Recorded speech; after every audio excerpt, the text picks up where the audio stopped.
Hey Sugar Snaps, welcome to the Textile Indie YouTube channel. If you're new here, my name's Brittany. If you're an old friend, welcome back. Today I have a good old-fashioned yarn haul for you. Over the summer I have stopped at a lot of different yarn shops. Wanted to share where I went and what I purchased at those shops, some thoughts on what I'm going to make with this load of goodies. I went to the Art Salvage in Spokane, Washington, which is basically a thrift store for art supplies and craft supplies. It is fantastic.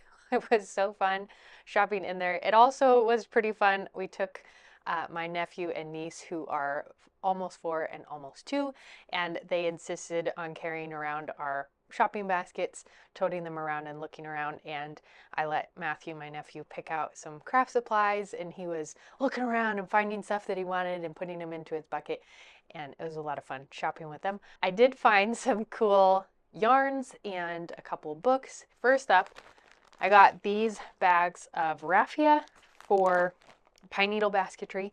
I recently started using raffia more in my pine needle baskets and came across this and decided, even though they are opened, the bundles, you go through a lot of raffia when weaving pine needle baskets. So super handy material. The yarns that I found, I got 3 skeins of this shepherd's wool in this beautiful green. This is a heathered yarn from Stonehenge Fiber Mill, made in Michigan, USA. And let's see, it's a worsted spun fine wool in the color sage. 3 skeins of this. There's quite a lot of yarn here, and I've been thinking about doing a chunkier weight sweater, so thought that this might go well in combo with something else. It's pretty squishy and soft. The texture would be nice as a close to skin garment or some such piece. There is a sweater in the Cocoa Knits Sweater Workshop that I want to knit that uses a slightly bulkier weight yarn. This being the worsted weight might fit that, but I'd probably need an additional color to have enough yarn. But I bought this because it was a beautiful color, and 3 skeins, I can do something pretty substantial with it, especially if I pair it with other yarn. Next up, from that same Art Salvage in Spokane, I got this skein. This was a single skein they had. It's Fiber Nymph Dye Works.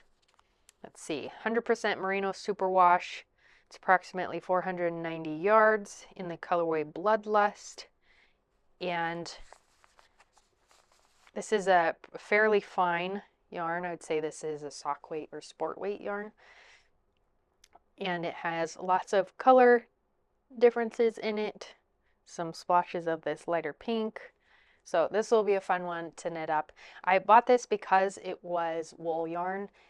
Even though there's a single skein, I thought I could pair it with something else. I don't have a project in mind for this, but purple is a good color, so grabbed that up.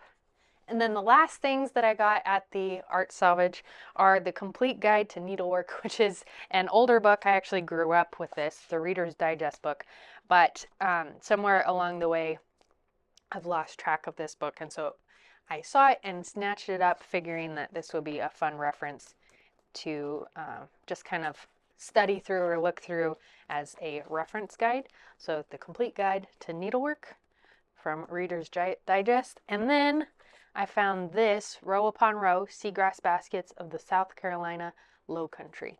And this looked like a fun grass style basketry in kind of a coiled basketry, pine needle basket sort of way. So there's a lot of history in here and a lot of basketry examples. So pretty fun. I was excited to find this. Definitely wasn't looking for it, but a fun treasure to find there. So the Art Salvage in Spokane, Washington, super fun place. Earlier this summer, I took a family road trip with my in-laws to Minnesota, and after doing some searching for yarn shops and craft shops in the area, I stopped at Prairie Fiber Arts Center and perused there, had a nice half hour enjoying the yarn and enjoying the shop there.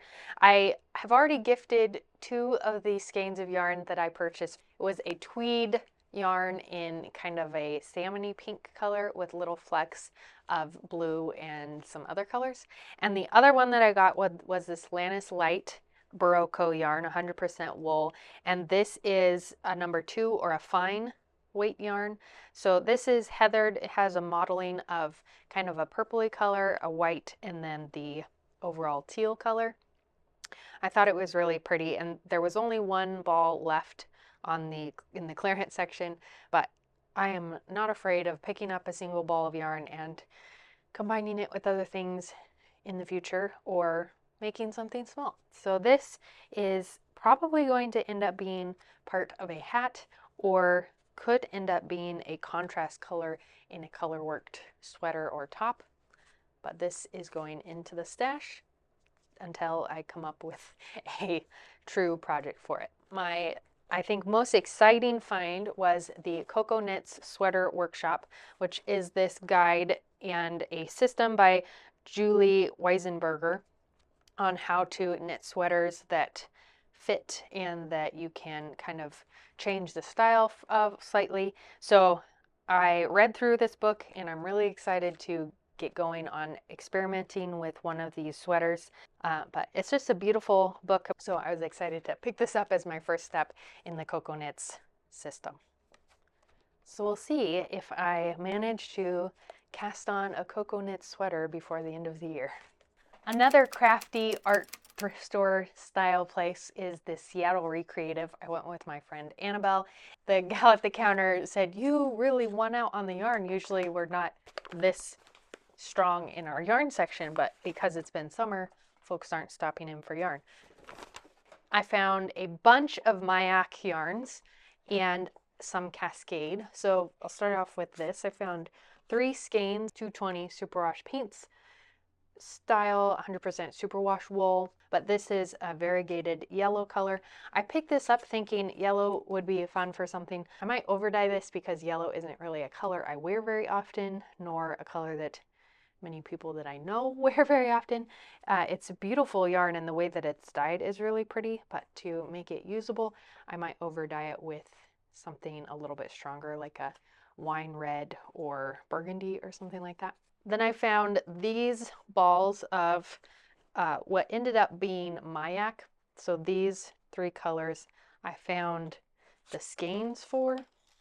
They had several skeins of this charcoal gray. This is a heathered gray.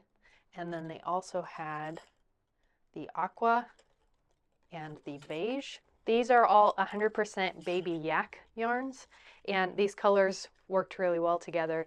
So I could do these as a color work or knit them up separately as something individual. I'll probably combine them in some sort of color work because they work really well together and I don't quite have enough of one single color to do a full project. So another thing I was excited to find was this baby bamboo from Sirdar. It's their Snuggly line, and it's 80% bamboo sourced viscose with 20% wool. It's super soft and it's in this nice creamy color, which reminds me of pearls because it has a slight sheen to it, so it's really pearly and soft. So I have 2 skeins of this. And then the last yarns that I found were these 2 skeins of salmon pink yarn. This is Vicki Brown Designs yarn. This is an Iran weight and it's 100% merino in this salmony color. The color kind of variegates, so I think this was probably a hand dyed because there's some fun modeling in here that changes depending on the spot in the yarn. Some areas are a little bit more pink and some areas have more peach or orange to them. So this yarn, I think I would like to do a summer top, whether that's crocheted or knit, I haven't decided yet, but it's a thick enough yarn that it would be somewhat of a quick knit and I could do it with slightly larger needles so it could be more open and airy as a sleeved blouse or a top of some sort. I think I'm leaning towards knitting as I say this. So that will probably become some sort of knit top. But we're coming to the point in the summer where that probably won't happen until next year or in the spring or winter when I settle down to doing summer knits. Right now I'm kind of gearing up with the sweaters in warm weather or cold weather knits. While visiting my friend Annabelle in the Seattle area, we went on an urban hike and stopped at a lot of different shops. We stopped at the Fiber Gallery and they had changed location, so we walked past their original shop And I was really sad because the sign said for lease, and we missed the sign saying we moved. So as we were walking up the street going home, we came across the fiber gallery in this cute little building, and they were having a clearance sale. So I went through almost every single yarn on the clearance sale trying to decide what to bring home. And even though there were so many colors and so many skeins of yarn that I really wanted, just because they were beautiful in the skein, I tried to be disciplined and because I have been buying a lot of yarn lately, and I chose a neutral that I can either knit up or use in its natural form, or I can over dye using natural dyes. So I got several skeins. This is Alpaca Heather by Manos del Uruguay. It's super soft. This is a 100-gram skein. It's wool and alpaca, 70% wool, 30% alpaca. It's really soft. And as I was walking, I had my backpack full of other yarn and books. So I was carrying this bag, and I've just noticed that as I was fiddling around with it with my fingers, I developed a lot of little fluff here on top. So it does shed a bit, which is good to know before I start knitting with it. So whatever I knit with it, I need to consider that in my design process. I got enough to make a sweater. So maybe after I finish my Kurvikika Cinema sweater in the Knitting for Olive merino and silk mohair yarn, I will start one using this yarn. If I make this into a sweater, I definitely am going to consider over dyeing it because this oatmeal-y color isn't really my color. But it was just lovely in the skein, so couldn't pass it up. Next thing I wanted to show you, my mom and grandma actually picked up at a garage sale this summer for me. It is these, oh, dropping them, 6 skeins of this fun lime colored alpaca. This is, oh, sorry, mohair. This is a mohair acrylic blend, and it's a super fine strand. Let's see if I can find the end to show you. Actually, it's thicker than I was thinking, but it's a fluffy strand of mohair acrylic mix, and I'm debating whether to leave it this color for something. I think I'll probably over dye it with a synthetic dye because while this color is great, it's not really a color that I would wear. So unless I make something for someone else whose color this does work with, I will over dye this yarn. Our Temptation, a gentle chunky mohair blend by Sirdar, 70% acrylic and 30% mohair. But I have enough here to make something fairly significant.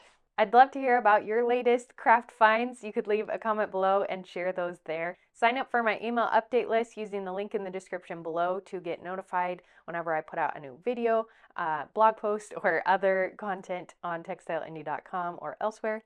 Thanks for joining me for today's fiber haul. I hope you enjoyed it, and until next time, happy making. See you later.